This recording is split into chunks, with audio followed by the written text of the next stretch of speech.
So yeah, we're really excited for our three speakers we've got today. We're going to start with Thomas Frölicher, who is an assistant professor at the University of Bern in climate and environmental physics. And today he's going to be presenting the adaptive emissions reduction approach to investigate emission pathways, remaining budgets, and carbon cycle dynamics, which are compatible with stabilizing global warming at 1.5 or 2 degrees C. Over to you, Thomas. Yeah, thank you very much, Beth, for the introduction. I try to share my slides. Can you see it? Yeah, perfect.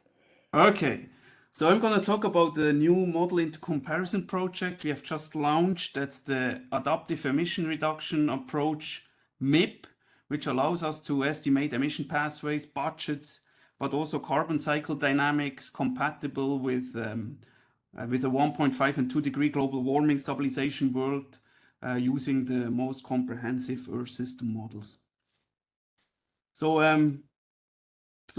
in my view, I think while actually the climate policies now focus on global warming levels, I think the climate modeling community has not provided, at least yet, an experimental design in which all Earth system models actually stabilize at or overshoot to the same prescribed global warming level. So what we usually do is we prescribe the emission pathways or concentration pathways of greenhouse gases, and then depending on the models we end up in different warming levels, for example, by a certain time, as you can see here on the left.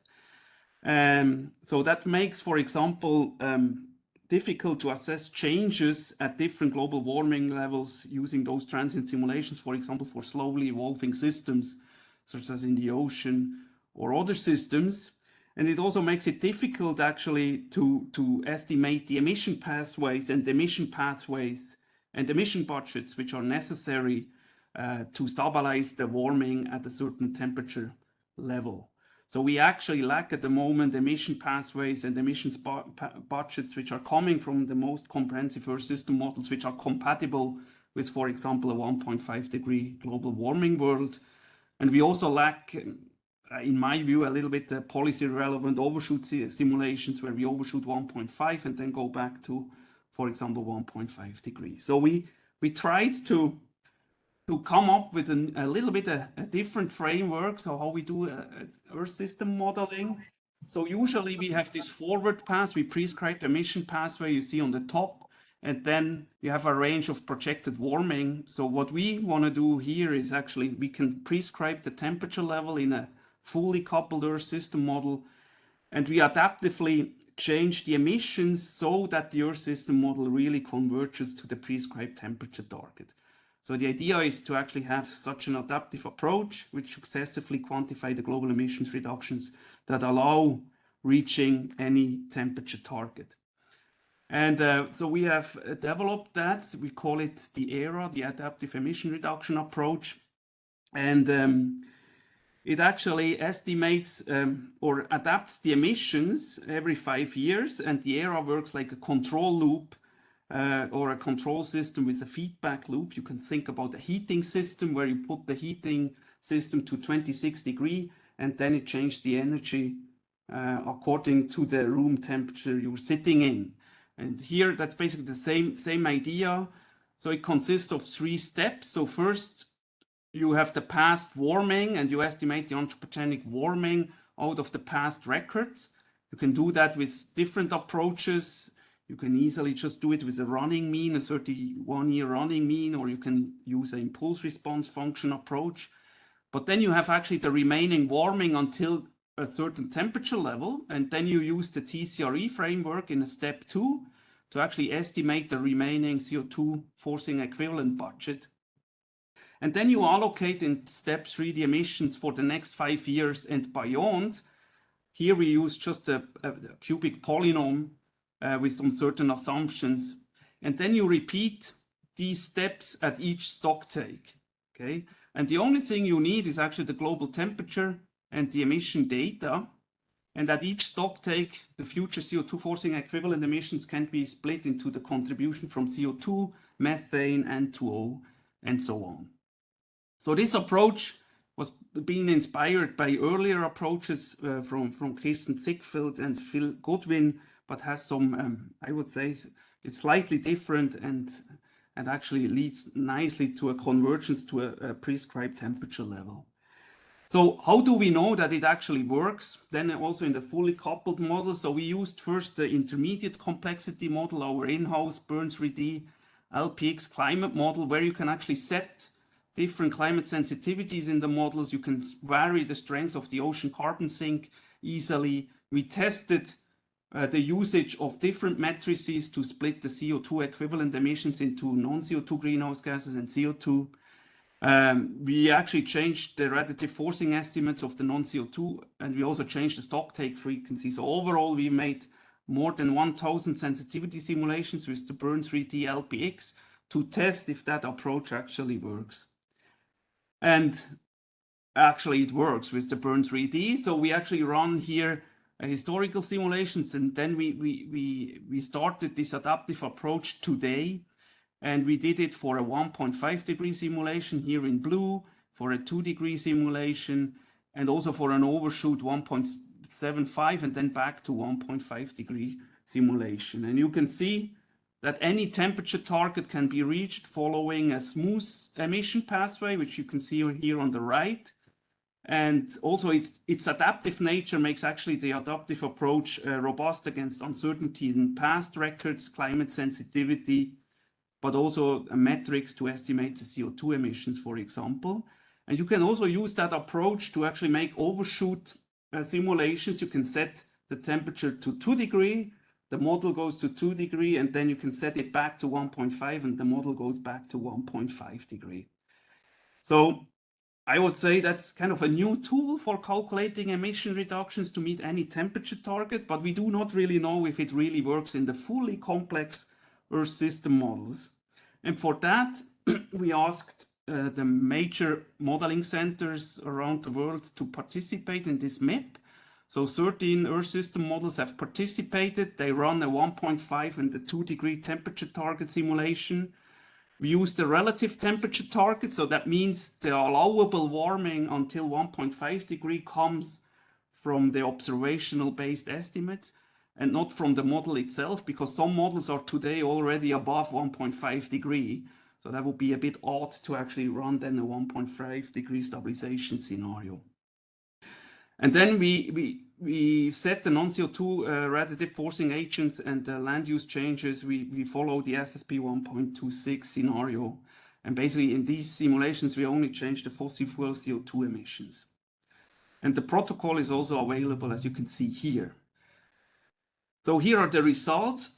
So what they show is actually, so on the left, you see the 1.5 degree warming level scenario, and on the right, the 2 degree warming level scenarios. And you can see that actually the temperature converges nicely to these prescribed warming levels in all models, except one model, Access, which has actually a slight overshoot, but also converges, but on longer time scale to the warming level.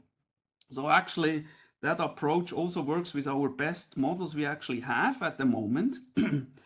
And because now we have these stabilization scenarios, we can actually make now estimates of the emission pathways we need to follow to actually stabilize the temperature to 1.5 here on the left. So that's a CO2 forcing equivalent emission pathways for 1.5 degree on the left and for 2 degree on the right. And what we found is actually for the 1.5 degree warming target, the CO2 forcing equivalent emissions, not surprisingly, need to strongly decrease and immediately decrease after 2025, where we started that adaptive approach. So meeting the 1.5 degree scenario requires a 40% decrease in emissions by 2030, a 98% decrease by 2050, and the stabilization at 1 petagram carbon per year when the temperature has actually been stabilized. You will see in these simulations, you have a net positive emissions to actually stabilize the temperature. The same is true for the 2 degree target. So here actually the emission reduction is not so immediate, but still strong. And at the end, you have a 1.7 petagram carbon per year emissions to actually stabilize the temperature, which is consistent with an overall mean negative zero emission commitment.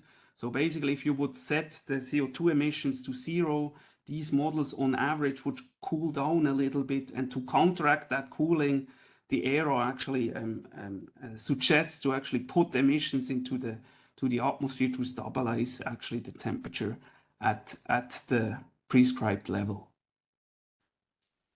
So what we also see is that then actually this remaining budget evolves over time. So if you calculate the remaining emission budget for the 1.5 degree target today, it's 99 petagram carbon in the median, but it has a large uncertainty range, as we know all.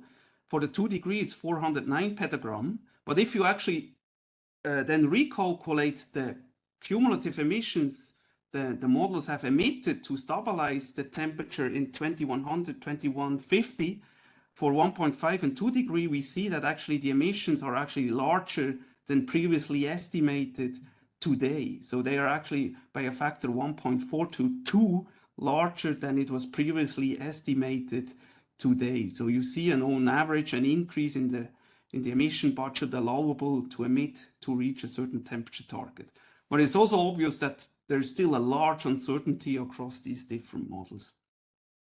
When we then look at the atmospheric CO2 concentration, that is also then, because these are emission-driven simulation, the carbon cycle is actually fully resolved in these models.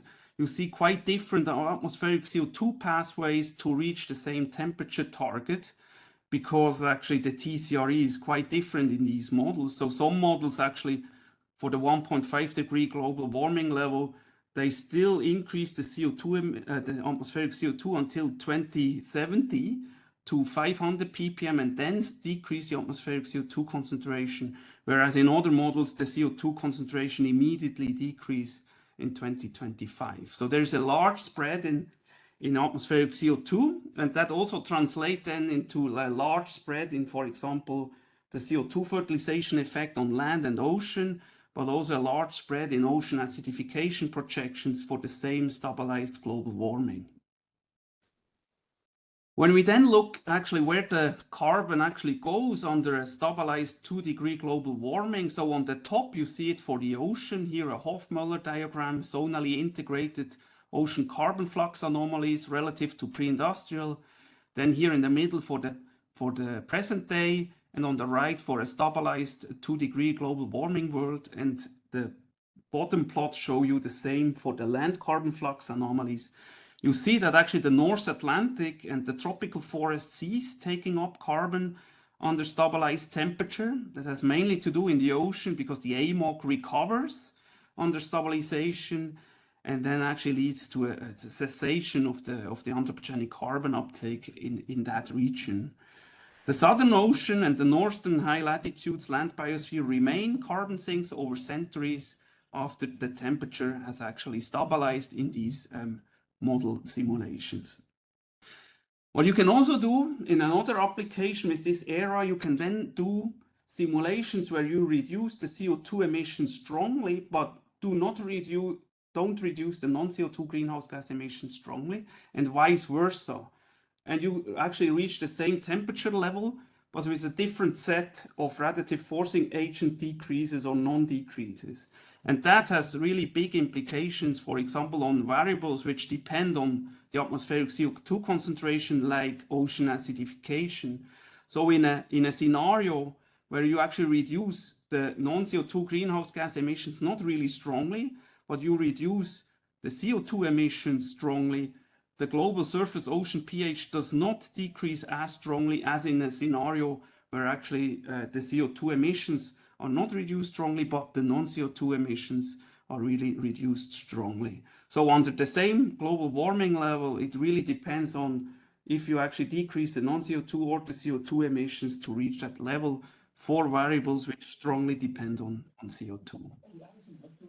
So to ramp up, to summarize, so we have developed this new tool, which is called the adaptive emission reduction approach. which can guide model simulations to stabilize at or also overshoot to any chosen temperature level you want. And so these model into comparison, these MIP simulations, which have participated in this AERA-MIP, are directly comparable in terms of impacts under equal warming. So you can now look at impacts on the land biosphere or ocean biosphere or on marine heat waves, terrestrial heat waves under stabilized global warming levels. And the next step is now actually to extend that approach also to other Earth system targets beyond temperature. You can think about ocean acidification target, regionally extreme events targets, or tipping points or sea level rise thresholds you do not want to exceed. And we try now to extend that approach also to multiple targets. And here are the references, which they actually contain all of the information or results I've just presented. Thank you very much.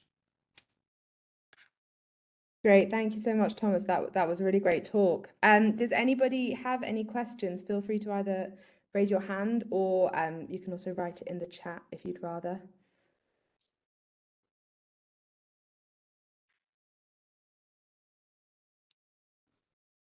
Anna? Hi, Thomas. That was a really good talk and really interesting experimental design and this work you're doing. I hope I'm not asking a misplaced question. I'm misunderstanding what you can do or can't do in this approach. But I was really curious about the fact that you're able to estimate the emission pathways that you would need. And given how, in light of how scenario information is being received in the policy sphere, and the fact that we're not considering regional differentiation in how we reach a level of global warming or how we may need to reduce emissions and the timing of where emission reductions may be able to happen faster rather than other regions where they may happen slower. Is there any way in which this kind of problem could be addressed? Obviously, this is a very political question, but it just seems that you have maybe an experimental design that could give some insights, perhaps, to that discussion. Yeah, thanks, Anna, for this great question. Well, that's actually a great question. So in principle, that approach can be applied to observations only. So because you only rely on past warming levels or past warming record, past emission statistics data on the non-CO2 radiative forcing, and then you can apply that at each stock take actually to the real world and see what the emission pathway need to look like over the next 5 years to reach any temperature target. But that's still on the global scale. We haven't really thought about to actually apply that then also to regional emission statistics and on the country level, for example. But in principle, I think that in principle that should be feasible, but we haven't really thought about that really in detail yet. But in principle, that approach could be applied to the real world and doesn't need to necessarily be applied in models to get the pathway. Not if we know the past temperature change and the past emissions, you actually get then the future emission pathway just from observations, yes. Yeah. Great, thank you so much. And thanks again, Thomas, for a really interesting talk.